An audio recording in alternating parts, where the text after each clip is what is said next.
네, 여러분 다시 수업을 시작하겠습니다.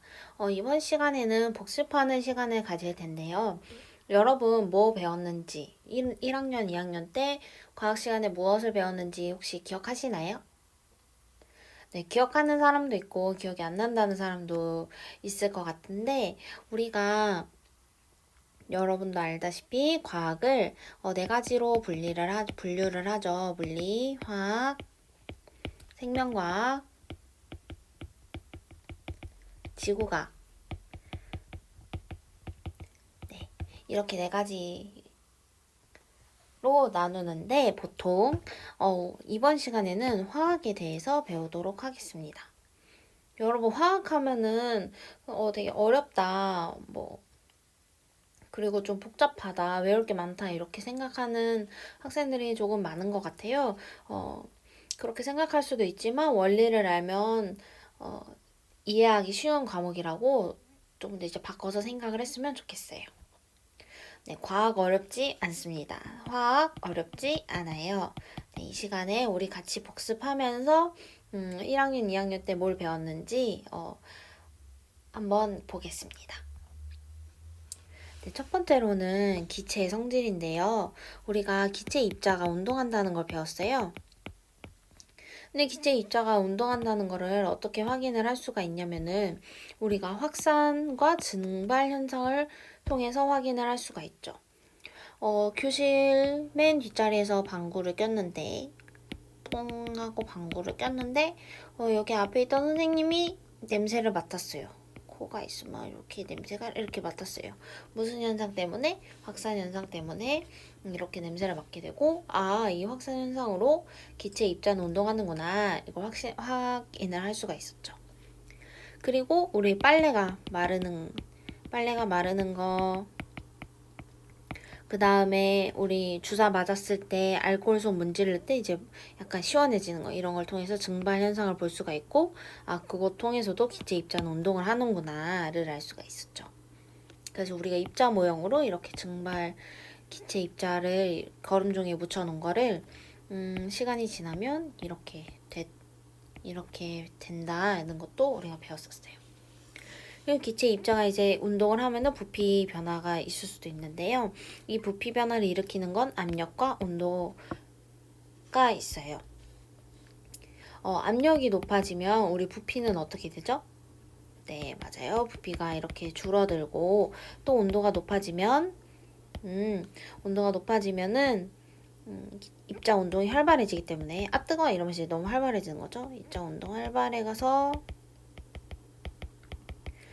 부피가 늘어나게 됩니다. 네, 이렇게 해서 이제 기체의 성질을 배웠고, 그리고 다음에는 이제 물질의 상태 변화를 우리가 배웠어요. 물질은 몇 가지 상태가 있죠? 우리 고체, 액체, 기체의 상태가 있었죠. 우리 각가지 특징이 있는데요. 무슨 특징이 있었죠? 우리 고체부터 얘기를 해볼까요? 고체는, 입자가 규칙적으로 배열되어 있다.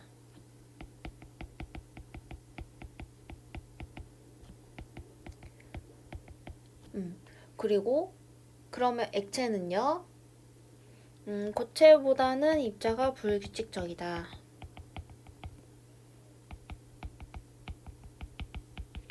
기체는 입자가 매우 불규칙하다.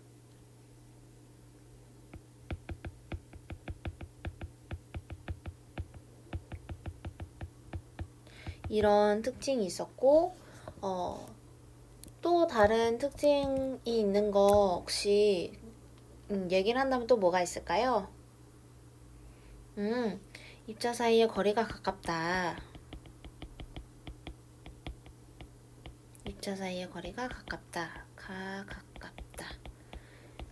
이거는 뭐 상대적으로 멀다, 그리고 매우 멀다.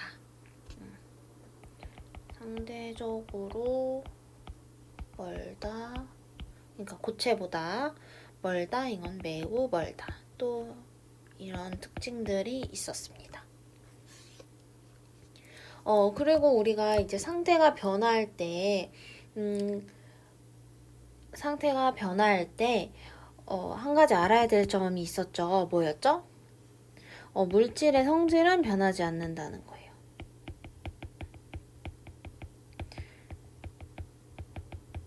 변하지 않는다. 예를 들면 물이 기체에서 고체로 되거나 물이 고체에서 액체로 될 때 물의 성질은 변하지 않는다는 것을 알고 있죠. 그렇다면 우리가 고체에서 액체가 되는 거를 뭐라고 하죠? 융해라고 했고, 그 다음에 액체에서 고체로 될 때는요, 네, 응고. 그리고 액체에서 기체로 되는 건 네, 기화, 기체화 된다 해서 기화로 했고, 그렇다면 기체에서 액체로 되는 건 네, 액화라고 얘기를 했죠. 그리고 고체에서 기체로 되는 건요, 승화고, 기체에서 고체로 되는 것도 네, 승화라고 얘기를 합니다. 우리가 그리고 또 뭘 배웠죠? 상태 변화 시 열의 출입에 대해서 배웠는데 열의 출입은 흡열, 발열 이렇게 두 개로 얘기를 할 수가 있죠. 그렇다면은 흡열되는 발열을 초록색으로 써볼게요.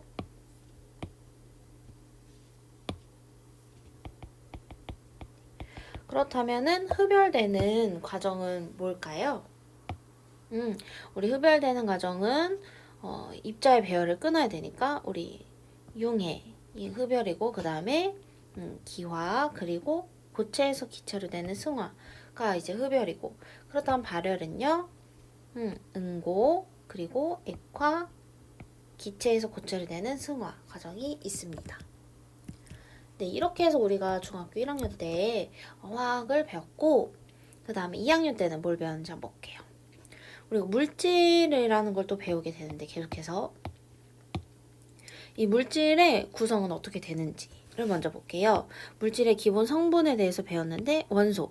원소는 더 이상 다른 물질로 분해되지 않으면서 물질을 이루는 기본 성분이고 우리가 원소를 확인했을 때는 뭘로 확인했죠?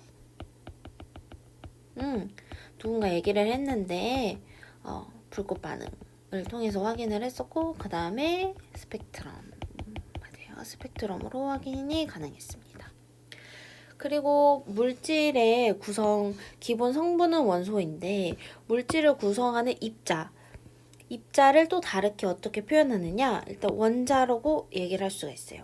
원자는 물질을 이루는 기본 입자를 얘기를 하고요. 원자는 원자 핵과 전자로 구성이 됩니다. 그리고 이 분자라는 게 또 나오는데요. 분자는 독립된 입자로 존재해서 물질의 성질을 나타내는 가장 작은 입자예요. 구별을 하자면 물질을 이루는 기본 입자를 원자라고 하고 이 원자는 원자 핵과 그 다음에 전자 이렇게 구성이 되어 있고요.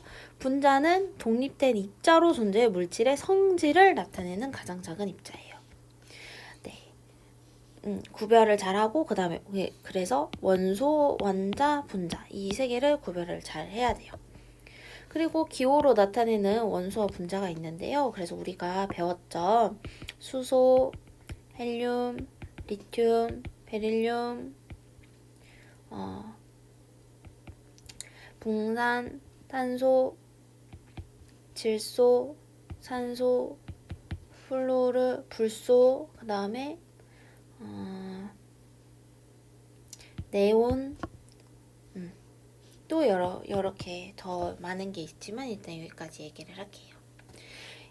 그리고 분자 같은 경우는 우리가 같은 원소로 이루어진 같은 원자로 이루어진 분자가 있고 또 다른 원자로 구성된 분자가 있었죠.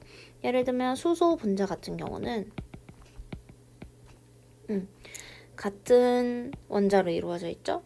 근데 물 같은 경우는 수소 분자, 그 다음에 물 분자는 산소 하나와 그 다음에 수소 2개 이렇게 되어 있죠. 이렇게 되어 있었고 수소가 2개고 산소 하나 이렇게 해서 H2 이렇게 읽습니다. 뭐 예를 들면은 또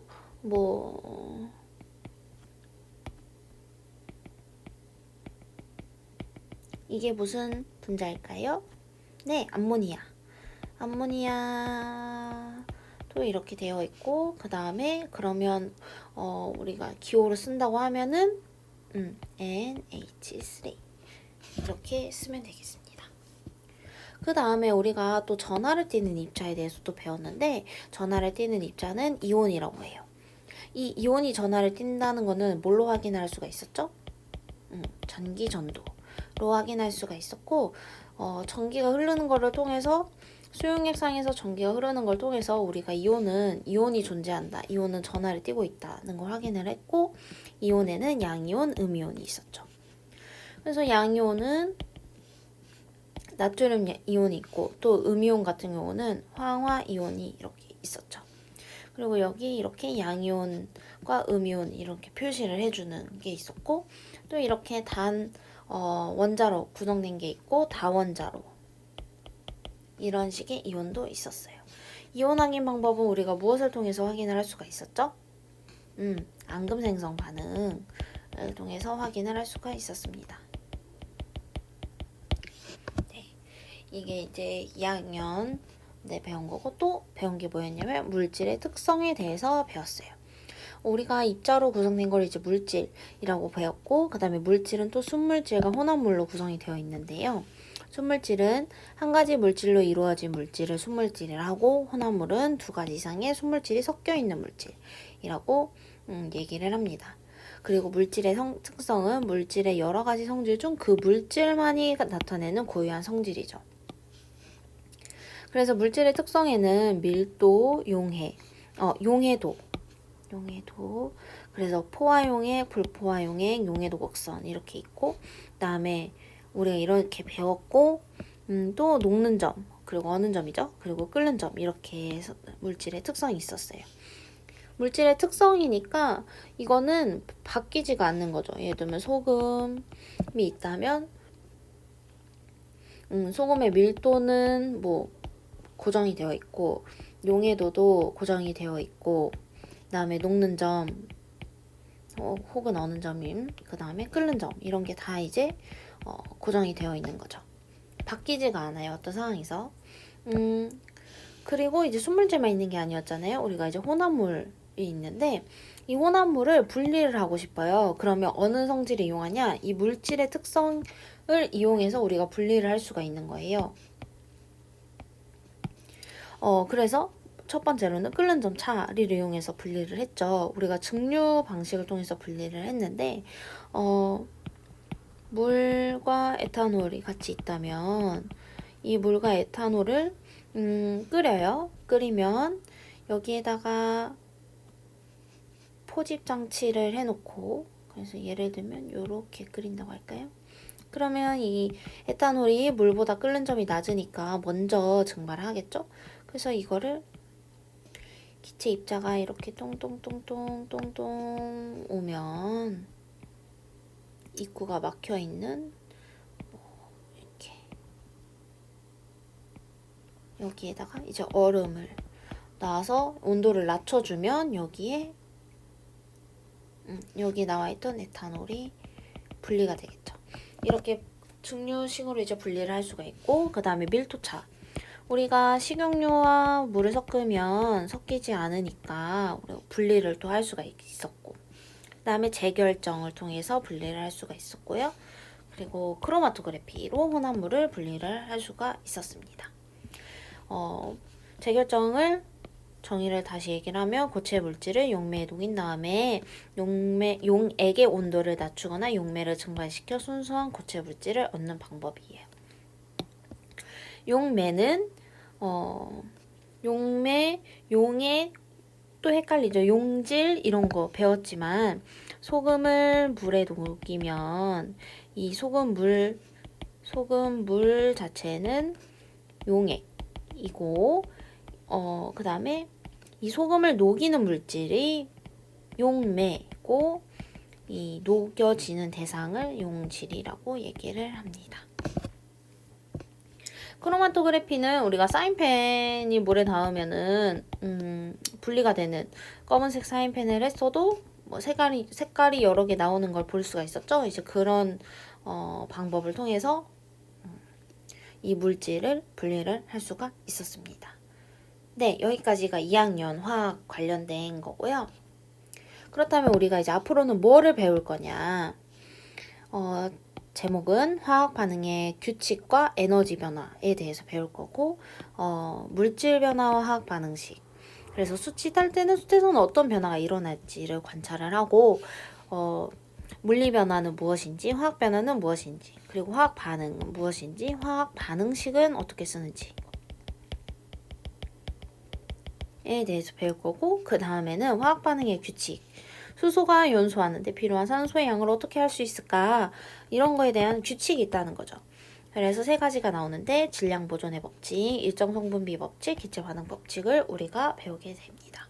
그리고 마지막으로는 화학 반응에서의 에너지 출입. 우리 에너지 출입 어디서 배웠었죠? 상태 변화 시 에너지 출입에 대해서 배웠었는데 이 화학 반응에서도 에너지 출입이 된다는 거예요.